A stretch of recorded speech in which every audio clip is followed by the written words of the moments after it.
दोस्तों, जय हिंद, जय भारत, हर हर Mahadev. Welcome to academy of geopolitics. तो आपको पता ही है कि एकेडमी ऑफ जियोपॉलिटिक्स में हम डेली जियोपॉलिटिकल अपडेट्स देते हैं और उनके इनसाइट्स भी बताते हैं। तो आज के जियोपॉलिटिकल अपडेट में सबसे पहले तो हम आपको बताएंगे कि जो ईरान और इजराइल की जो वॉर चल रही है या मिडिल ईस्ट का जो कॉन्फ्लिक्ट चल रहा है, अब उसमें यूएसए किस तरीके का स्ट्रेस झेल रहा है और ईरान में किस तरीके का प्रेशर अब इंटरनली आ रहा है। उस 2 चीज़ों के बारे में मैं एक बार आपसे डिस्कस करूँगा। उसके बाद मैं आपको ले चलूँगा या वापस लेकर आऊँगा इंडिया, और वहाँ मैं आपको ये बताऊँगा कि क्या जितनी भी आजकल आप देख ही रहे हैं कि India is very vigorously a, moving towards becoming developed nation, और उसके लिए काफ़ी कदम इंडिया में उठाए जा रहे हैं। उसमें से एक ऐसा कौन-सा कदम है जो रिसेंटली इंडिया उठाने जा रहा है, जिसकी तरफ आगे बढ़ रहा है, और क्या है स्टेप और एग्ज़ैक्टली उससे क्या हमको फ़ायदे होने वाले हैं, मैं वो बताऊँगा। इसके बाद मैं आपको बताऊँगा कि क्योंकि इंडिया अब एक डेवलपिंग नेशन की ओर जा रहा है, तो क्या-क्या एक्सटर्नल प्रेशर्स अब इंडिया झेलने लगा है चारों तरफ से। उसमें से आज मेरे पास 2 प्रमाण आए हैं। प्रमाण मेरे पास काफ़ी पुराने आ रहे थे, लेकिन अभी तक मेरे को एग्ज़ैक्टली डीप एनालिसिस करके चीज़ें मिल नहीं रही थी। अब मेरे पास सारा चीज़ आ गई है, तो आज मैं आपको 2 ऐसे एनालिसिस बताऊँगा और ये बताऊँगा कि कैसे 2 अलग-अलग सुपर पावर्स इंडिया को दबाने की कोशिश कर रहे हैं, ताकि वो आगे ना बढ़ सके। तो वो क्या चीज़ें हैं, क्या है एग्ज़ैक्टली, आज मैं आपको आज की स्लाइड में आपको बताऊँगा। आज की स्लाइड बहुत इंटरेस्टिंग होने वाली है। आप प्लीज़ एंड तक ज़रूर देखें, और वीडियो शुरू करने से पहले मैं कहूँगा कि अगर अभी तक आपने हमारे चैनल को सब्सक्राइब नहीं करा है, तो प्लीज़ हमारे चैनल को सब्सक्राइब कर लीजिए। यहाँ पर हम आपको जियोपॉलिटिकल एनालिसिस बताते हैं और उनकी इन डेप्थ नॉलेज भी देते हैं। तो टाइम ना वेस्ट करते हुए करते हैं आज की वीडियो की शुरुआत। वीडियो की शुरुआत करने से पहले आपको मैं कहना चाहूँगा कि आज फर्स्ट में है and today is labour day. तो उन सभी लोगों को मेरी तरफ से लेबर डे की बहुत-बहुत शुभकामनाएँ, जो भारत को बनाने में, उसके निर्माण करने में अपना इस सहयोग देते हैं। उनके खून पसीने की मेहनत की वजह से आज भारत सक्सेसफुल है और आगे और सक्सेसफुल होने की तरफ बढ़ रहा है। तो उन सभी को हैप्पी लेबर डे। करते हैं आज की वीडियो की शुरुआत। तो सबसे पहले तो मैं आपको बताऊँगा इज़राइल और यूएस और ईरान का जो भी कॉन्फ्लिक्ट चल रहा है। सबसे पहले मैं आपको बताऊँगा कि यूएस किस तरीके का प्रेशर आज झेल रहा है। यूएस से खबर आई है कि US official says Iran war truce terminated hostilities for war powers deadline. और सेकंड खबर ये है कि pivotal US Iran war deadline approaches with no end in sight for conflict. अगर हम पहली खबर में जाते हैं तो ये कहता है कि a US-Iran ceasefire that began in early April has terminated hostilities between the two sides for the purpose of an approaching congressional war powers deadline, a senior official of President Donald Trump administration said on Thursday. Trump faced a deadline on Friday to end the war or make the case to Congress for extending it, but the date was most likely to pass without altering the course of war. अब exactly इसमें क्या है, मैं आपको थोड़ा सा बता देता हूँ। क्या है कि यूएस में एक रूल होता है कि अगर आपने किसी तरीके का, किसी भी प्रेसिडेंट ने कोई वॉर शुरू करी है, तो 60 डेज का डेडलाइन होता है। सबसे पहले तो अगर आपने कोई वॉर शुरू करनी है, तो you have to seek permission from Congress. Congress में दोनों होते हैं, रिपब्लिकन्स भी बैठते हैं, डेमोक्रेट्स भी बैठते हैं। अगर रिपब्लिकन्स की पार्टी है तो अपोजिशन में आपको पता है डेमोक्रेट्स होंगे, और डेमोक्रेट्स की पार्टी है तो अपोजिशन में रिपब्लिकन्स होंगे। तो कोई भी प्रेसिडेंट है, चाहे वो रिपब्लिकन का हो चाहे डेमोक्रेट्स का हो, अगर आपने किसी तरीके की कोई वॉर शुरू करनी है तो you have to seek permission in Congress. वहां पर दोनों पक्ष बैठेंगे, दोनों पक्ष में विचार करा जाएगा, देखा जाएगा, और उसके हिसाब से नतीजे पे पहुंचा जाएगा कि वॉर शुरू करनी चाहिए या नहीं। अब डोनाल्ड ट्रंप साहब ने क्या करा, 28 फरवरी को इसराइल के इन्फ्लुएंस में आकर उन्होंने वॉर छेड़ दी। चाहे जिस भी तरीके से छेड़ी हो, छेड़नी चाहिए थी नहीं चाहिए थी वो एक अलग मुद्दा है, बट फिलहाल उन्होंने वॉर छेड़ दी। अब क्या है कि अगर आपने कांग्रेस से परमिशन नहीं ली, then you have 60 days pact, कि आपको 60 दिन के अंदर अंदर कांग्रेस को जवाब देना होता है। अब वो 60 दिन, 28 फरवरी से वो 60 दिन 1 मई को खत्म होना था, जो कि आज है। लेकिन क्या हुआ एग्जैक्टली, अगर वो वॉर चलती रहती तो आज वो 60 दिन खत्म होने थे, और पावर फिर क्या होता कि प्रेसिडेंट से पावर विड्रॉ कर ली जाती है कि अब आप आगे नहीं बढ़ सकते क्योंकि आपने परमिशन सीख नहीं करी। लेकिन इन्होंने क्या करा था कि अप्रैल स्टार्ट होते होते इन्होंने सीज फायर कर दिया। अब ट्रम्प की एडमिनिस्ट्रेशन ये कह रही है कि यार मैंने तो सीज फायर कर दिया, तो एग्जैक्टली टेक्निकली वॉर तो चल नहीं रही है, तो अगर मैंने सीज फायर कर दिया तो जो डेडलाइन की जो क्लॉक थी ना वो बंद हो गई सीज फायर के साथ ही, ऐसा वो कह रहा है। लेकिन वहां के एक्सपर्ट्स ये कह रहे हैं कि नहीं, वॉर अभी भी ऑन गोइंग है, it is just a ceasefire. War जब तक खत्म नहीं होती, ceasefire will be including in the war, मतलब कि सीज फायर को वॉर में इंक्लूड किया जाएगा। It will not be seen as another part of the war, it will be seen as a part of the war. तो इस चीज में अब ये सारी चीजें दिक्कत आ रही है यूएसए में ट्रंप एडमिनिस्ट्रेशन के साथ, दोनों में कंफ्यूजन है। अब लॉ मेकर्स क्या कह रहे हैं वो मैं आगे आपको बताता हूं। अब एग्जैक्टली हो क्या रहा है। For war power resolution purposes, the hostilities that began on Saturday, February 28, have terminated, said the official describing the administration thinking. There has been no exchange of fire between US armed forces and Iran since the fragile ceasefire began more than 3 weeks ago. The official added, मतलब कि 3 weeks हो गया, मतलब starting of the April. Earlier, analysts and congressional aides had said they expected Trump to notify Congress that he planned a 30-day extension or to disregard the deadline, with the administration arguing that the ceasefire marked an end to the conflict. अब वो यही है, अब वो ये कह रहा है कि भाई जो हमारा सीज फायर है ना वो एंड टू द कॉन्फ्लिक्ट हो गया, मतलब एंड है ये कॉन्फ्लिक्ट का जो सीज फायर है। ट्रंप एडमिनिस्ट्रेशन ऐसा कह रही है। The 1973 law also allows the president 60 days to wage military action before ending it, seeking authorization from Congress or asking for a 30-day extension on grounds of unavoidable military necessity for the safety of the armed forces. अब वो कह रहा है कि हमारी तरफ से तो एंड हो चुका है, लेकिन 1973 का ये लॉ कहता है कि 60 दिन का आपके पास टाइम होता है कि आप या तो एक्शन को ले लो या फिर 30 दिन का आप एक्सटेंशन ले लो या फिर वॉर को खत्म कर दो। ना तो ट्रम्प ने 30 दिन का एक्सटेंशन लिया है और ना ही वॉर को खत्म किया है। दूसरी तरफ आते हैं तो ये कहता है कि Trump likely to extend conflict और argue ceasefire ended hostilities. Democrats continue to push for war powers but Republican back Trump. Public opposition grows but Trump retain strong party support. अब ट्रंप कोशिश कर रहा है कि ये जो 30 दिन का यहां पर लिखा था ना 30-डे एक्सटेंशन, तो ये सोच रहा है कि ये 30-डे एक्सटेंशन ले ले, वॉर को खत्म करने का इसका कोई प्लान है नहीं। ये 30-डे एक्सटेंशन है जो कि ट्रंप सोच रहा है कि वो ले लेगा। US President Donald Trump faces a deadline on Friday to end the Iran war or make the case to Congress for extending it, but the date is almost likely to pass without altering the course of the conflict that has lapsed into the standoff over shipping routes. Ending the war appears highly unlikely. Instead, analysts and congressional aides said they expect Trump to notify Congress that he plans a 30-day extension or disregard the deadline, with the administration arguing that the current ceasefire with Tehran marked the end of the conflict. Democrats have tried repeatedly since the war began to pass resolution to force Trump to withdraw US forces to obtain congressional authorization, but Trump Republicans, who hold slim majorities in the Senate and House of Representatives, have voted them down almost anonymously. Republican blocked a sixth of each effort by Senate on Thursday, a day before the war power deadline. Although Senator Susan Collins of Maine, who has voted against previous resolution, became the second member of her party to back the measure, along with Senator Rand Paul of Kentucky, who has backed all the resolutions. अब ये कह रहा है कि 30 दिन का extension हो सकता है ले ले डोनाल्ड ट्रंप, और वॉर खत्म होने की कोई संभावना नहीं नजर आ रही, ऐसा ये रिपोर्ट कह रही है। अब मैं अपना एनालिसिस देता हूं। मैं मानता हूं कि Donald Trump will not start the war. क्यों, वो मैं अगली स्लाइड में आपको बताऊंगा। मेरे पास पुख्ता सबूत है, या फिर आप समझ लो कि रिपोर्ट है, या फिर मेरी कुछ आप सिक्स सेंस समझ लो, कुछ भी समझ लो। मुझे नहीं लगता Donald Trump will start the war. अभी हाल फिलहाल में वो नहीं करेगा।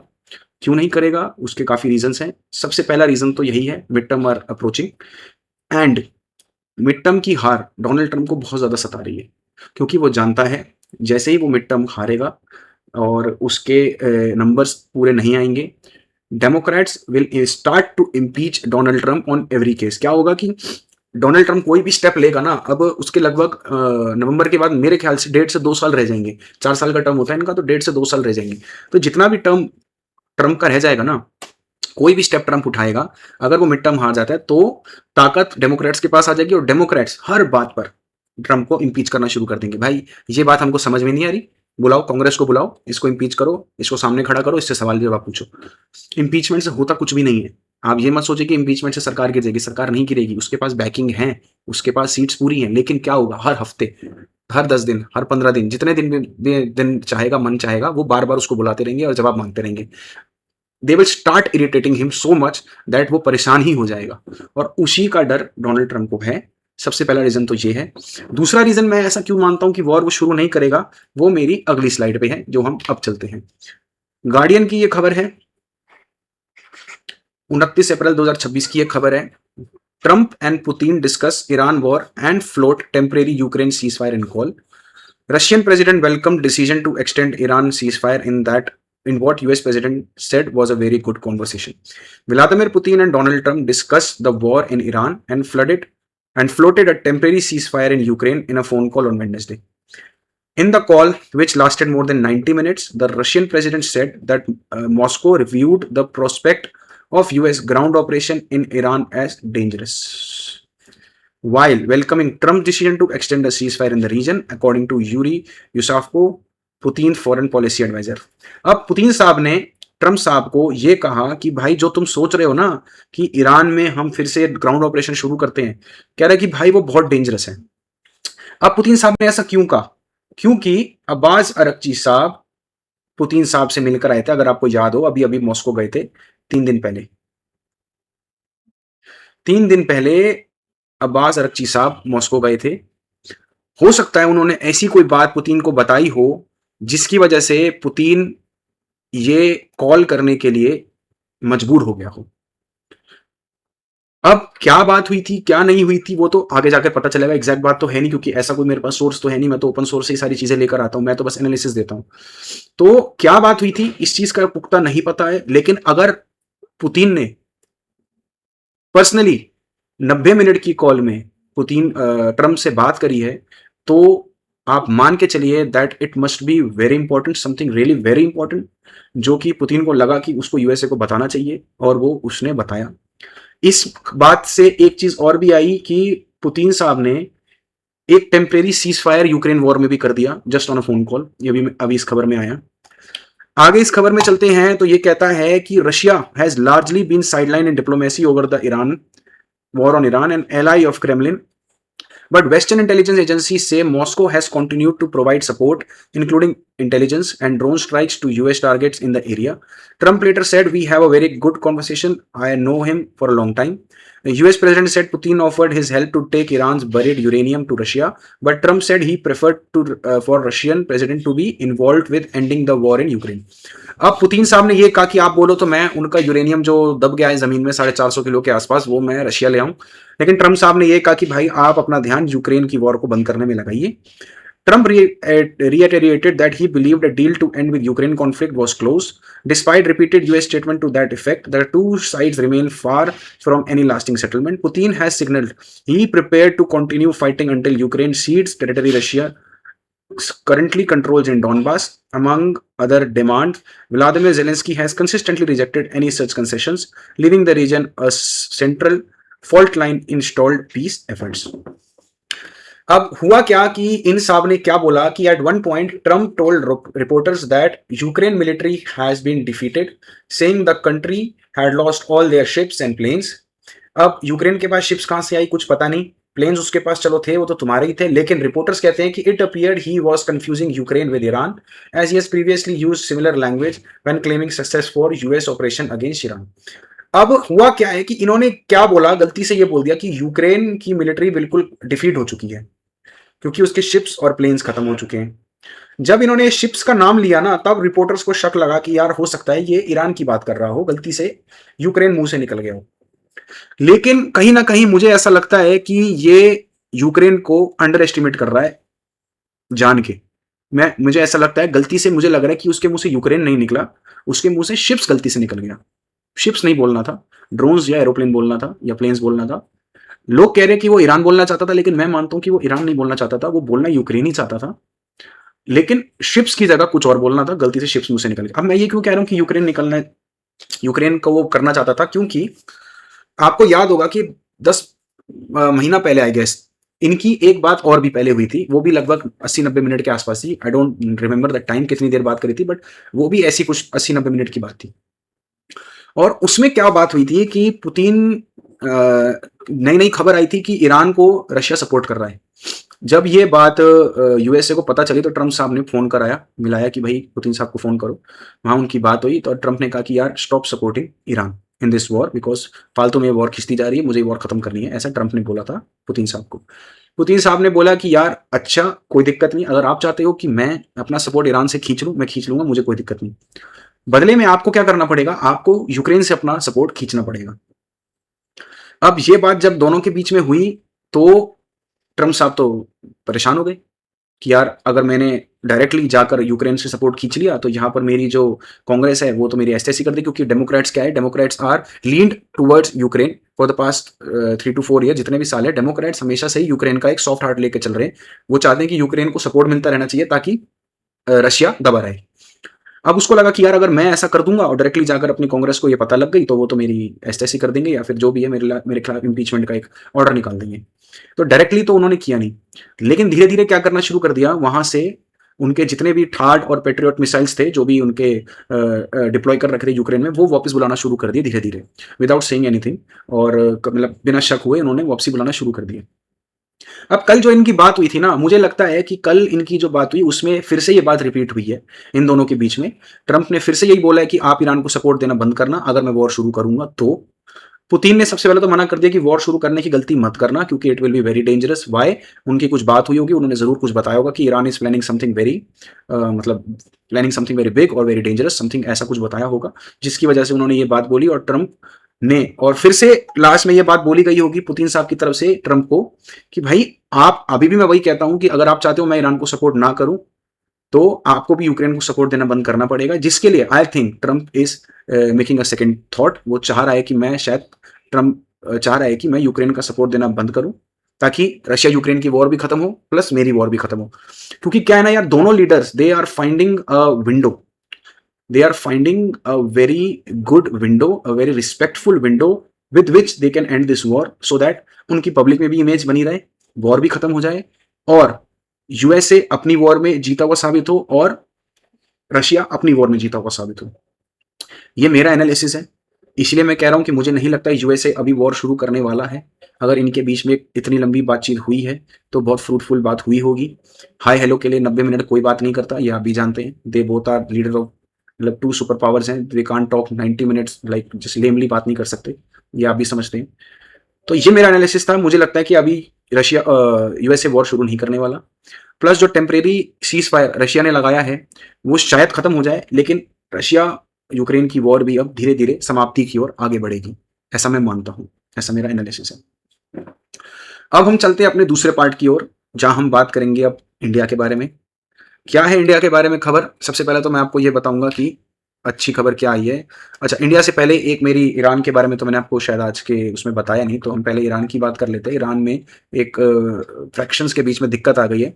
पहले हम क्या बात कर रहे थे कि आईआरजीसी और ये जो डिप्लोमेट्स हैं जितने भी हैं, चाहे उनके फॉरेन मिनिस्टर साहब हो, चाहे उनके प्रेसिडेंट साहब हो, चाहे उनके स्पीकर हो, वो डिप्लोमेट्स की कैटेगरी में उनको रखता हूं मैं। और आईआरजीसी आपको पता ही है जो हार्डलाइनर्स हैं। हम कह रहे थे कि इन दोनों के बीच में फ्रैक्शन बन चुका है और इन दोनों के बीच में दरार आई पड़ी है। डिसीजंस कौन ले रहा है किसी को पता नहीं चल रहा। कुछ डिसीजन डिप्लोमेट्स ले रहे हैं लेकिन आईआरजीसी उसको बैक नहीं कर रहा, तो कुछ डिसीजन आईआरजीसी ले रहे हैं।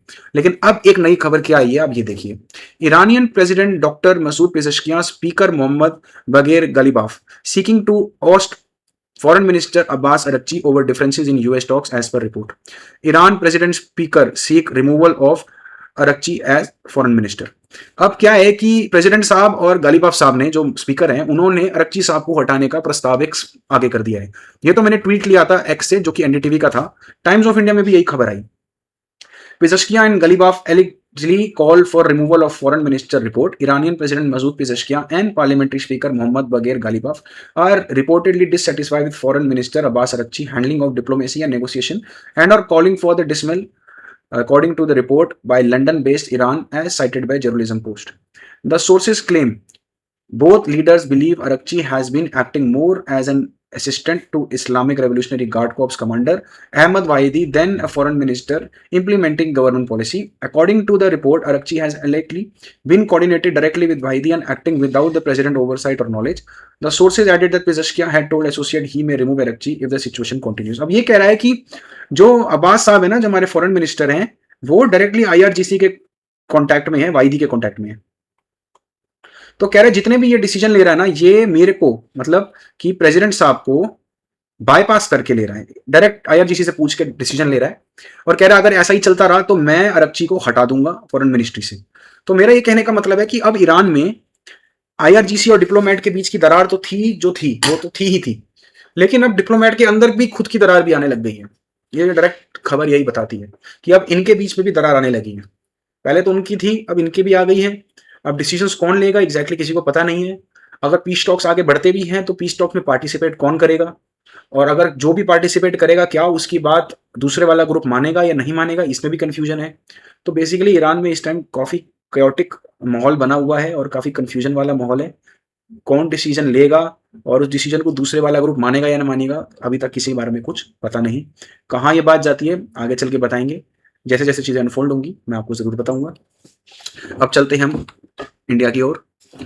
अब इंडिया की सबसे अच्छी जो खबर आई है वो ये है कि exports monitoring plan drawn for 2 trillion target. The department of commerce has developed a structured export monitoring framework which breaks down the national target into sector-wise action across engineering goods, textile, electronics, pharmaceuticals, chemicals, and services for India to reach its target of 2 trillion goods and services exports by 2030 and 31. The government set on Wednesday. The achievement of the target will be based on key pillars clearly defined and actionable points classified as supply side or demand side linked to key performance indicators and aligned with short, medium, and long-term timelines.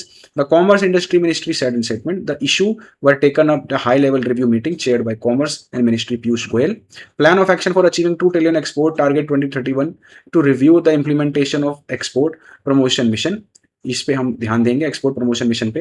He also emphasizes the importance of departmental coordination with supporting ministries and department identify for each task to ensure effective resolution exporter related issues हैं। अब exactly वो double करने को कह रहे हैं। मोटा मोटा हमारा मेरे ख्याल से $1 ट्रिलियन का एक्सपोर्ट है तो उसको डबल करने की बात हो रही है। $2 ट्रिलियन का टारगेट इन्होंने रखा है 2030 by 31 under export promotion mission EPM. Export promotion mission के अंडर ये सारा काम होगा जिसमें सारे मिनिस्ट्रीज और उसके बीच में कोऑर्डिनेशन बनाया जाएगा। और उसने कहा था कि डिपार्टमेंटल कोऑर्डिनेशन बहुत जरूरी है जिससे हम ये एक्सपोर्ट अपना डबल करने के लायक हो जाएंगे। अब आपको पता ही है कि इंडिया काफी सारी पॉलिसीज लेकर आ रहा है, काफी सारी चीजें कर रहा है जिसकी, क्योंकि उसका टारगेट है विकसित भारत बनने का एट 2047, मतलब जब 100 साल भारत को पूरे हो जाएंगे, आजाद भारत को पूरे हो जाएंगे 100 साल, तो विकसित भारत बनने का सपना भारत लेके चल रहा है।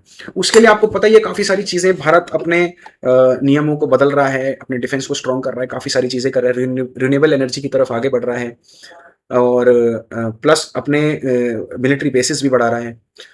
तो जब इतनी सारी चीजें कर रहा है तो आपको पता ही है कि भारत के ऊपर नजर सबने लगा के रखी हुई है। तो अब भारत की गति रोकने के लिए एक्सटर्नल पावर्स काफी जोर लगा रही है इंडिया के अंदर। वो कहीं ना किसी न किसी तरीके से भारत पर टेंशंस बढ़ाने की कोशिश कर रही है और भारत के अंदर इंटरनली अनइजीनेस करने की कोशिश कर रही है। अब वो ऐसा क्यों कर रही है, कैसे कर रही है, वो मैं आपको बताऊंगा। मेरे पास आज 2 प्रमाण हैं जिससे मैं आपको डिटेल में ये समझाऊंगा कि एग्जैक्टली भारत के साथ क्या हो रहा है। सबसे पहले अगर मैं अपनी रिपोर्ट में चलूं तो सबसे पहला एग्जांपल आप देखेंगे तो ये है कि इंडिया टुडे की खबर आई है। डेट मैंने शायद इसकी लिखी नहीं, डेट मैं इसकी ऊपर यहां कहीं लिख देता हूं कि 28/4/2026 की रिपोर्ट है।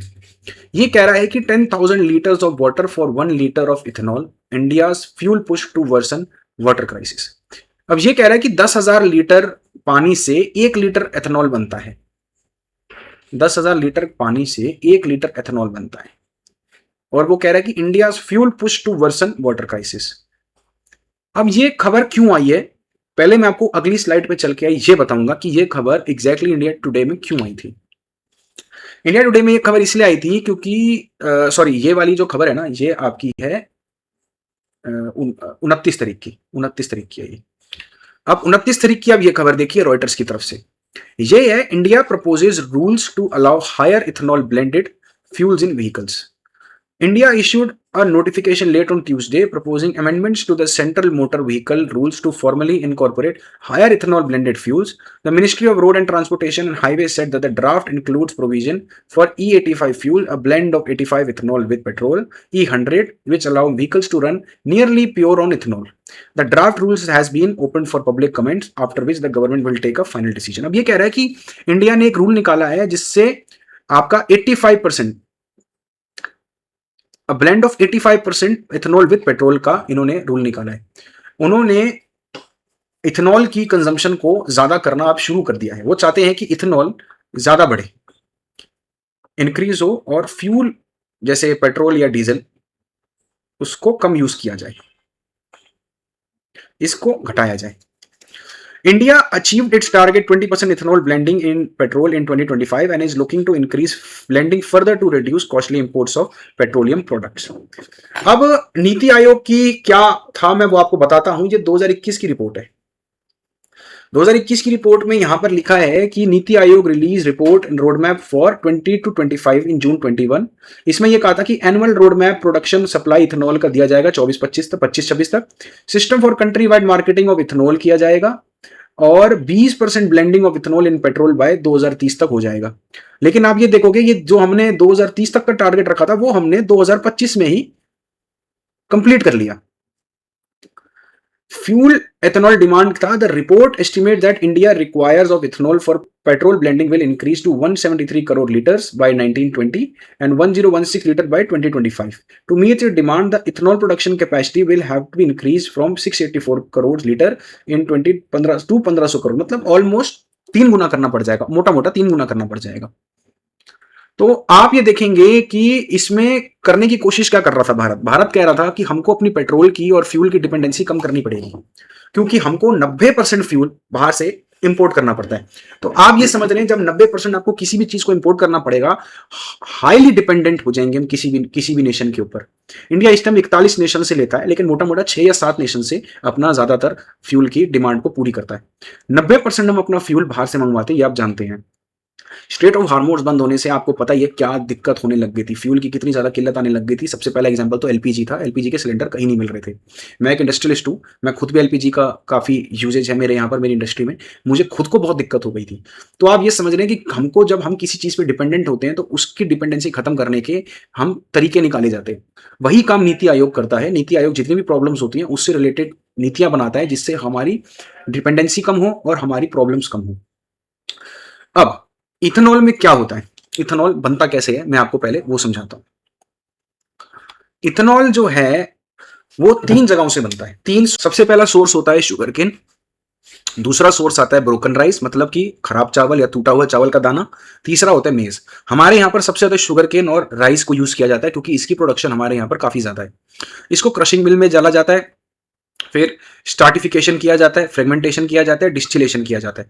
डिस्टिलेशन में इसमें 99% तक पानी इसका निकाल दिया जाता है। जब डिस्टिलेशन से पानी निकाला जाता है ना, उस पानी को 3 जगह पर यूज किया जाता है।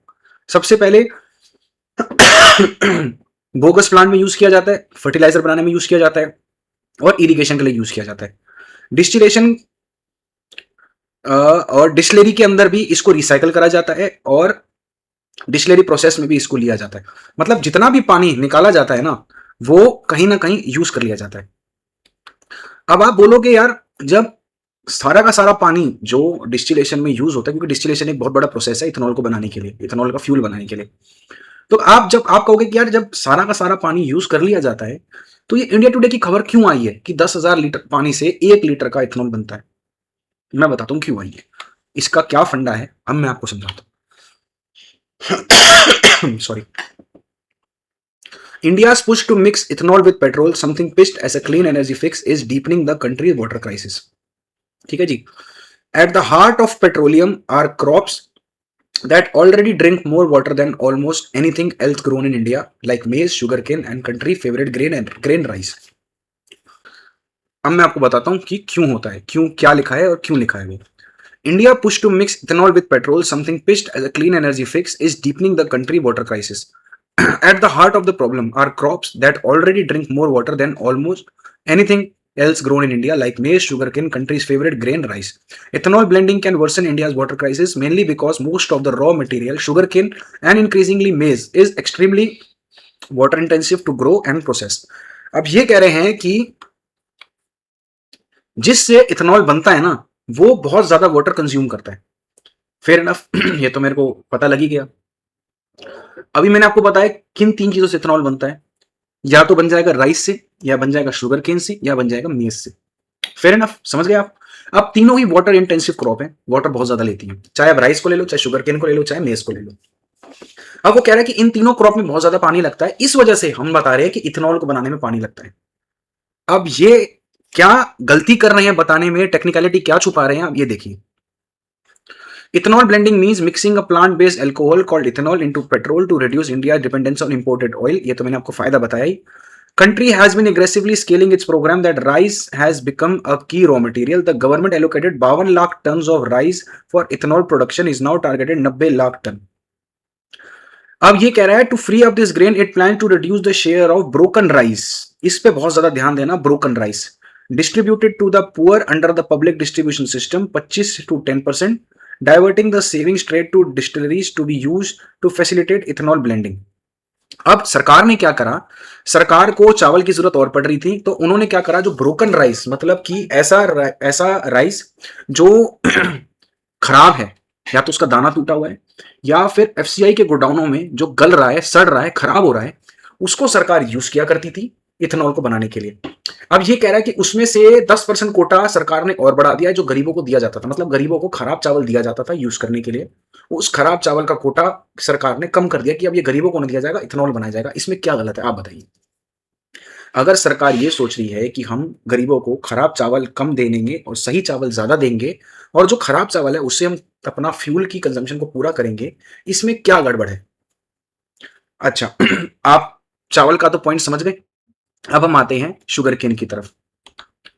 यहां पर लिखा है कि most water use in rice based ethanol comes from cultivation. अब ये देखिए कि पानी का जो यूजेज है ना वो कल्टीवेशन में जाता है, प्रोसेसिंग में नहीं लगता इतना पानी. मतलब कि खराब चावल के प्रोसेस करने से जो इथेनॉल बनता है उसमें पानी नहीं लगता, कल्टीवेशन में पानी लगता है. ये बहुत इंपॉर्टेंट बात है नोट करने की. Growing 1 kg of rice needs 3000 to 5000 liters of water. Around 2.5 से 3 kg of rice produces 1 liter of ethanol, putting the total water print of 10,000 liters. ये डेटा जो है ना 10,000 लीटर का, वो यहां से आया है, ये चावल के उससे आया है. By comparison, maize is required 4670 liter or sugar cane required 3630. The conversion ratio makes this worse. 1 kg of rice require roughly 3000 liters of water to grow. Yet 1 ton of rice yields only 470 liter of ethanol, making rice one of the most water-intensive crop. Ethanol mills also generate large volume of water, wastewater waste, which can be pollute surface and groundwater if not treated properly. जिसको treat किया जाता है सरकार की तरफ से, ऐसा नहीं है कि नहीं किया जाता. The story for the first reported by Om Prakash, editor, who pointed out to be stark contrast. When a farmer grows 1 kg using 3000 to 5000 liters of water, they are often blamed for depleting resources. Yet he noted industries consume more than 10,000 liters of water to produce just 1 liter of ethanol. The industry. अब ये कह रहा है कि भाई किसान 5000 से 3000 से 5000 लीटर पानी लेता है चावल को उगाने में. भाई वो चावल तो उग ही रहा है, उसको आप नहीं रोक सकते. आपने खुद बोला कि सबसे फेवरेट हमारी जो ग्रेन है वो चावल है, उसको तो उगाया जाएगा ही किसान की तरफ से. उस किसान को उगाए हुए चावल में जो अच्छा चावल है वो खाने में दिया जाता है, जो खराब बचता है, जो उग ही रहा है, उसको यूज किया जाता है इथेनॉल को बनाने में. अब आप शुगर केन की बात करोगे तो शुगर केन क्या है, अगर आप डेटा को देखोगे तो इंडिया में शुगर की रिक्वायरमेंट अब पहले से कम हो गई है, बिकॉज ऑफ उनके जो लिविंग स्टैंडर्ड्स है वो अच्छा कर दिया गया है. सबसे पहला रीजन. दूसरा रीजन, डायबिटीज इंडिया में इंक्रीज होता जा रहा है, जिसकी वजह से शुगर की कंजम्पशन कम हो गई है, प्लस कॉन्शियसनेस लोगों के अंदर बढ़ गई है. लेकिन लेकिन लेकिन शुगर केन की आप प्रोडक्शन या फिर उसको उगाना आप बंद नहीं कर सकते, क्योंकि बहुत सारे करोड़ों करोड़ों दर फार्मर्स को वो रोजगार देता है. और शुगर केन की बेल्ट कौन सी है, महाराष्ट्र की एंड यूपी की, most populated states in the country and most, आप मान के चलो, politically sensitive states in the country. आप यहां पर शुगर केन की प्रोडक्शन को बंद नहीं कर सकते, मतलब उगाने को बंद नहीं कर सकते, नहीं तो पॉलिटिकली इंस्टेबिलिटी आ जाएगी दोनों स्टेट्स में. और वो बहुत बड़ा तबका पॉपुलेशन का हमारा इन दो स्टेट में कॉन्सेंट्रेटेड है. तो शुगर केन तो उगी रहा है, उसको क्या करेंगे, चीनी बन नहीं पा रही क्योंकि चीनी इतनी यूज हो नहीं रही, तो जो अनयूज शुगर केन था उसको एलोकेट कर दिया गया to make ethanol fuel for uses of for the country. अब ये लोग कैसे गुमराह करते हैं, आप ये देखिए. आप वो बोल रहा है कि भाई इस क्रॉप को उगाने में इतना पानी लगता है इसलिए इथेनॉल को बनाने में पानी लगता है. भाई ये क्रॉप तो उग ही रही है, इसको आप रोक थोड़ी ना दोगे उगाने से, ये तो उगी रही है. अब जो उगी हुई है उसको वेस्ट करने से अच्छा है उससे फ्यूल बनाया जा रहा है. लेकिन ये आपको कोई बात नहीं बताएगा, वो आपको प्रेशराइज करके ये बताएंगे कि सरकार की नीतियां खराब है, वो इथेनॉल को एक रिन्यूएबल एनर्जी और एक सस्टेनेबल एनर्जी बता रही है, लेकिन वो नहीं है, लेकिन वो है. अब ये मीडिया को इन्फ्लुएंस करने वाले बंदे आपको क्या लगता है कौन होंगे. तेल का व्यापार सबसे ज्यादा कौन कर रहा है, यूएसए. तो सबसे ज्यादा क्या चाहता है यूएसए, की तेल की निर्भरता इंडिया की खत्म नहीं होनी चाहिए. ऐसा क्यों चाहता है, ताकि हम वेस्ट से निर्भरता हमारी खत्म हो जाए या मिडिल ईस्ट से निर्भरता खत्म हो जाए. मिडिल ईस्ट डायरेक्ट कंट्रोल है यूएसए के, क्योंकि वहां से डॉलर चलता है। अगर इंडिया ने अपनी फ्यूल की कंजम्पशन बंद कर दी तो हमारी डॉलर की कंजम्पशन खत्म हो जाएगी, डॉलर की कंजम्पशन खत्म नहीं होगी, कम हो जाएगी, और उसी से ही अमेरिका डरता है, जिसकी वजह से ये सारे प्रेशराइज किया जाता है। हमारे ऑपोजिशन को बोला जाता है कि आप अगेंस्ट बोले। मैं ऑपोजिशन का नाम नहीं लूंगा, किसी को नाम लेना मेरे को पसंद नहीं है, आपको पता ही है, मैं रिपोर्ट्स बताता हूँ। ऑपोजिशन को बोला जाता है, मीडिया को बोला जाता है कि आप सरकार की नीतियों को क्रिटिसाइज करें ताकि ये चीजें ना पूरी हों। लेकिन हमें as educated citizen of the country we have to think twice before criticising our government. क्यों? क्योंकि आप क्या होता है कि आप हेडलाइंस पढ़ लेते हैं, आप कभी हेडलाइंस के अंदर नहीं जाते कि क्या लिखा हुआ है। हेडलाइंस के अंदर जाइए, सब कुछ उसी में लिखा होता है, लेकिन ये लोग घुमा फिरा के बताते हैं और मेन की बात छोटे से कोने में लिख देते हैं। अब ये जो खबर ये राइस वाली लिखी थी कि ये वाला जो पॉइंट था कि कल्टीवेशन में यूज नहीं होता, प्रोसेसिंग में यूज नहीं होता, कल्टीवेशन में पानी यूज होता है, बहुत कोने में कहीं कोने में लिखा हुआ था। ये मैं निकाल के ऊपर लेकर आया हूँ आपके लिए, ताकि आपको पता चले ये कैसे लोगों को गुमराह किया जाता है और इसके पीछे किस किस का हाथ होता है। ये तो हो गया वेस्ट का हाथ हमारे लिए, हमारे पे एक प्रभाव बनाने के लिए, ये तो वेस्ट का हाथ हो गया। अब मैं अपनी दूसरी खबर में जाता हूं, जिससे पता लगेगा कि एक तरफ यूएसए हम पे प्रेशर बनाने की कोशिश कर रहा है, दूसरी तरफ चाइना कैसे प्रेशर बनाने की कोशिश कर रहा है। अब मैं आपको उस पर लेकर चलता हूं। दूसरी खबर है निकोबार प्रोजेक्ट की, जो कि इस टाइम बहुत चर्चा में है। Nicobar project largest theft of Indian property to fulfil fantasies of one businessman Rahul Gandhi. ये ऑपोजिशन है, कांग्रेस लीडर हैं और हमारे एलओपी हैं। Mr. Gandhi, leader of opposition in Lok Sabha, who was in Ireland on Tuesday, said in a video statement, "What is happening here is that all these trees are going to be cut with total disregard for people who live here, with total disregard for damage this will do to Indian ecology, so that one businessman, Mr. Adani, can fulfill his fantasy." अब ये Tuesday को यहाँ थे। मैं एक बात बता दूं, मेरे ख्याल से आज फर्स्ट है, 29 को आज फर्स्ट है, तो आज है फ्राइडे, 29 को हो गया आपका वेडनेसडे। लास्ट फेज जो बंगाल इलेक्शन का हुआ है वो 29 को हुआ है, और ये भाई साहब ट्यूसडे को निकोबार आइलैंड जा रहे हैं। मतलब इतना वाइटल इलेक्शन छोड़कर आप ट्यूसडे को निकोबार आइलैंड जा रहे हो, मोटा मोटा 28 तारीख को जा रहे हो आप। तो आप सोच के देखिए कि कितना ज्यादा प्रेशर राहुल गांधी पर आया होगा वहां पर जाने के लिए, कि भाई आप वहां जाइए और इस सरकार की नीति पे आवाज उठाइए। क्यों आवाज उठाई जा रही है, क्यों हो रहा है, वो मैं आगे जाकर आपको बताऊंगा। He said millions of trees marked for the X 160 square kilometer of rainforest are condemned to die, part of 92,000 crore project to build an international transshipment port and airport and tourism centric ship. ये tourism centric township बन रही है, मैं अभी आगे जाके बताऊंगा। This is not development, this is destruction dressed in development language. He said, adding that the project is one of the biggest scams and gravest crimes against the country's natural and tribal heritage in our lifetime if Indians choose to see what I have seen. Mr. Gandhi spent a day in Great Nicobar meeting local Nicobarese tribal communities, settlers, and ex-servicemen families.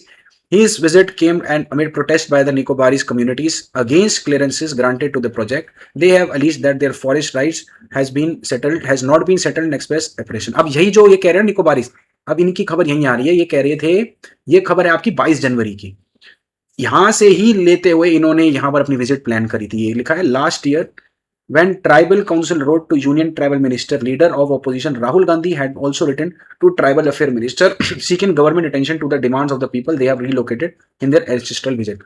अब ये कह रहे हैं यहां पर कि जो इनके ये जो ट्राइबल बंदे हैं ना, ये कह रहे हैं कि the Great Nicobar Island mega project include forests where Nicobaris before the 2000, it is our ancestral tribal land, we will have nothing for the future generations. In an online briefing, a Janlet tribal community said they had been called for a January 7 meeting with Nicobar district administration, where they were orally asked to sign a surrender certificate, giving up their ancestral tribal land. Hours after briefing, they summoned for another meeting where they were asked if they would give up their claims to portion of their land if they were allowed to resettle villages destroyed by tsunami. अब ये कह रहा है कि हमसे जबरन surrender certificate मांगा जा रहा है और हमको कहा जा रहा है कि आप हमारी जमीन को दीजिए। अब निकोबार आइलैंड का जो ये प्रोजेक्ट है, सरकार ने, नीति आयोग ने क्या इसके बारे में बताया है, मैं आपको वो बताता हूं। अब अगर आप इसको देखेंगे तो यहां पर ये द ग्रेट निकोबार प्रोजेक्ट है। अब अगर आप इसकी बात देखेंगे, the great Nicobar project seeks to transform Great Nicobar into a strategic maritime and economic hub by leveraging its proximity, about 40 nautical miles, to the east-west shipping route and reducing dependence on foreign transshipment ports, keeping in view the defense and national security purpose. अब ये देखिए आप, defence and national security purpose, ये क्यों जरूरी है अभी आगे जाकर मैं बताऊंगा। मैं मैप में आपको प्रॉपर दिखाऊंगा कि निकोबार प्रोजेक्ट बनना कहां पर है, क्या है और क्या उसकी अहमियत हमारे लिए है। It includes major infrastructure component 14.2 million 20 foot equivalent unit, international container transshipment terminal, a greenfield international airport, a 450 MVA gas solar plant and a planned township. अब वो कह रहा था ना कि वो टूरिज्म बना रहा है, तो टूरिज्म नहीं बना रहा भाई, टाउनशिप जो वहां पर काम करेंगे उनके लिए बनाया जा रहा है। आगे ये कहता है कि development is regulated, follows a regulated environmental framework with a clearance under the EIA notification, 42 compliant condition, diversion of 1.8% of total island forest cover, केवल 1.82%, पूरा 2% भी नहीं, लेस देन 2% एरिया यूज करने वाली है सरकार। And compensatory afforestation plan for over 97.30 square. अब ये कह रहे हैं कि जितने पेड़ हम वहां से उछाड़ेंगे उसको वापसी एफॉरेस्ट करा जाएगा, मतलब उनको वापसी दूसरी जगह पर उगाया जाएगा। Tribal welfare remains central with no displacement propose for Shompen and Nicobarese communities and a net increase in notified tribal reserve area through renotification measure. मतलब कि वहां पर जो ट्राइबल्स हैं उनको वहां से नहीं हटाया जाएगा, उनको सेफ जगह पे रखा जाएगा। अब आप ये देखिए, ये रिपोर्ट है 1 मई 2026 की, ये आज सुबह की ही रिपोर्ट है। अब मैं आपको वहां की टोटल पॉपुलेशन बताता हूं एक बार क्या है। उसकी टोटल पॉपुलेशन इस प्रोजेक्ट में शायद यहां पर थी, नीचे थी ये। अच्छा हाँ, आप सबसे पहले देखिए, ये 3 फेज में काम किया जाएगा। फेज 1 2025 से 35 में, 36 से 41 में और 42 से 47 में, 3 फेज में इसमें काम किया जाएगा। ये it covers total area of 166.10 square kilometre which includes 35.35 और रेवेन्यू लैंड, 130 का होगा फॉरेस्ट लैंड। अब मैं आपको मैप में एक बार बताता हूं कि एग्जैक्टली क्यों इसके ऊपर ऑपोजिशन प्रेशराइज कर रहा है, और सबसे जरूरी बात, ऑपोजिशन के ऊपर किसका प्रेशर है। आप ये मेरी गूगल का वीडियो देखिए, गूगल मैप से मैंने ये वीडियो लिखी, एक ही से चलाया जा रहा है।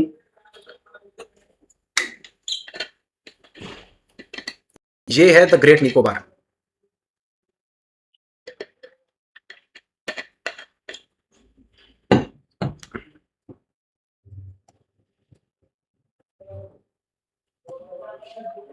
ये देखिए, ये है द ग्रेट निकोबार जहां पर ये प्रोजेक्ट बनाया जा रहा है। ये है पूरा अंडमान एंड निकोबार आइलैंड, ये पूरे का पूरा। इसमें से केवल और केवल ग्रेट निकोबार को ही यूज किया जाएगा। ठीक है जी। अब मैं आपको दिखाता हूं हमारे लिए इंपॉर्टेंट क्यों है और चाइना क्यों प्रेशराइज कर रहा है बार बार इसके लिए। ये देखिए, यहां से मैं आपको समझाता हूं, थोड़ा सा और आगे बढ़ना पड़ेगा। ये है स्ट्रेट, मलाका स्ट्रेट। मैं आपको बाहर चल के सारा समझाता हूँ एक बार।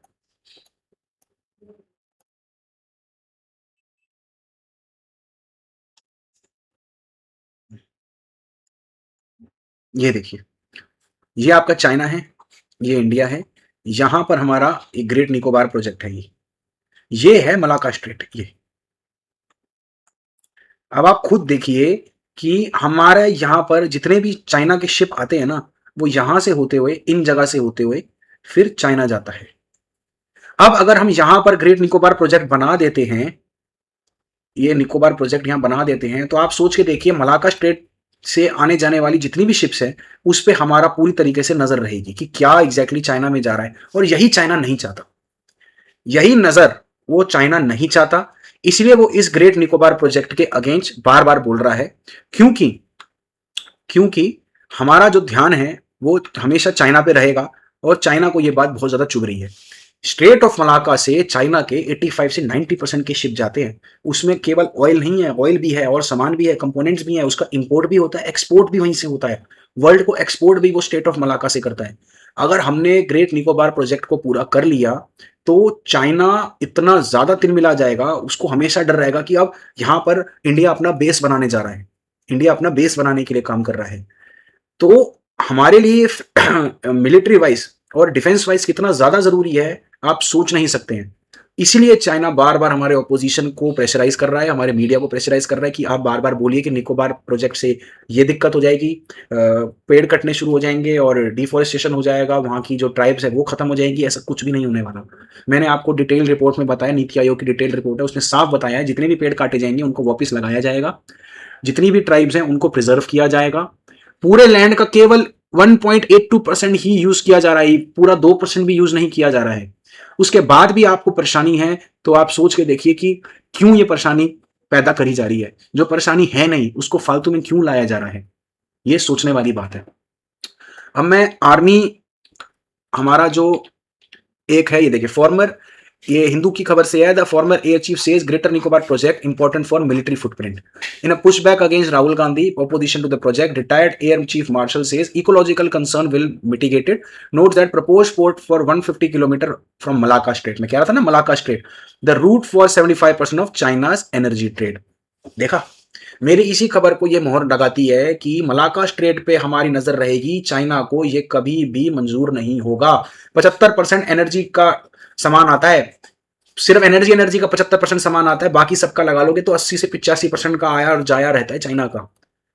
Important for India's military footprint in the area, former chief Indian air force chief ने बोला है।